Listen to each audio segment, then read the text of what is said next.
কবি রবীন্দ্রনাথ ঠাকুর। আশ্বিনের মাঝামাঝি উঠিল বাজনা বাজি, পূজার সময় এলো কাছে। মধু বিধু দুই ভাই ছুটাছুটি করে ঠাই, আনন্দে দুহাত তুলি নাচে। পিতা বসেছিল ঘরে, দুজনে শুধালো তারে, কি পোশাক আনিয়াছ কিনে? পিতা কহে, আছে আছে তোদের মায়ের কাছে, দেখিতে পাইবি ঠিক বিনে। সবুজ সহে নয় জননীরে বারবার কয়ে, মা গো ধরি তোর পায়ে। বাবা আমাদের তরে কি কিনে এনেছে ঘরে, একবার দে না মা দেখাই। ব্যস্ত দেখে আসিয়া মা দুখানি ছিটের জামা দেখাইল করিয়া আদর। মধু কহে, আর নেই?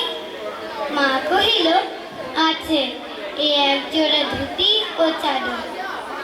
রাগিয়া আগুন ছেলে কাপড় ধুলাই ফেলে কাঁদিয়া কহিল, চাহি না মা, রায় বাবুদের গুপি পেয়েছে জরির টুপি, ফুল কাটা শাটিনের জামা। মা কহে, মধু ছি ছি কেন কাঁদো মেছামেছি, গরিব যে তোমাদের বাপ, এবার হয়নি ধান, কত গেছে লোকসান, পেয়েছেন কত দুঃখ তাপ। তবু দেখো বহু ক্লেশে তোমাদের ভালোবেসে সাধ্য মতো এনেছেন কিনা। সে জিনিস অনাদরে ফেলিলে ধুলি পড়ে, এ শিক্ষা হলো এতদিনে। বিদুক হয়ে, এই কাপড় পছন্দ হয়েছে মোর, এই জামা পরাস আমারে। মধু শুনে আরো রেগে ঘর ছেড়ে দ্রুত বেগে গেল রায় বাবুদের দ্বারে। সেটা মেলা লোক জড়ো, রায় বাবু ব্যস্ত বড়, দালান সাজাতে গেছে রাত। মধু যবে এক কোণে দাঁড়াইল ম্লান মনে, চোখে তার পুরিল হঠাৎ।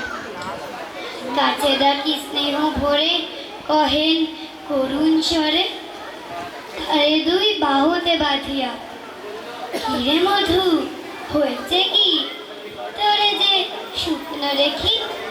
শুনে মধু কাঁদিয়া উঠিয়া কইল, আমার তরে বাবা আনিয়াছে ঘরে শুধু এক ছিটের কাপড়।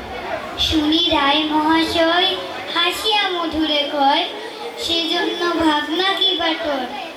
ছেলেরে ডাকিয়া চুপি কহিলেন, ওরে গুপি তোর জামা দে তুই মধুকে। গুপির সে জামা পেয়ে মধু ঘরে যাই দে, হাসিয়া নাহি ধরে মুখে। বুক ফুলাইয়া চলে সবারে ডাকিয়া বলে, দেখো কাকা দেখো যে মামা, ওই আমাদের বিধু ছিট পড়িয়াছে শুধু, মোর গায়ে শাটিনের জামা। মা শুনে কহে নাসি, লাজে অশ্রু জলে ভাসি, কপালে করিয়া করা ঘাত। হই দুঃখী হই দিন কাহারও রাখি নারী, কারো কাছে পাঠি নাই আর। তুই আমাদেরই ছেলে, ভিক্ষালয়ে অবহেলে অহংকার করো ধে ধে। ছেঁড়া ধুতি আপনার ঢের বেশি দামটা, ভিক্ষা করা শাটিনের চেয়ে। আয় বিধু আয় বুকে, চুমু খাই চাঁদ মুখে, তোর স্বাদ সবচেয়ে ভালো। দরিদ্র ছেলে দেহে দরিদ্র বাপের স্নেহে ছিটের জামাটি করে আলো। নমস্কার।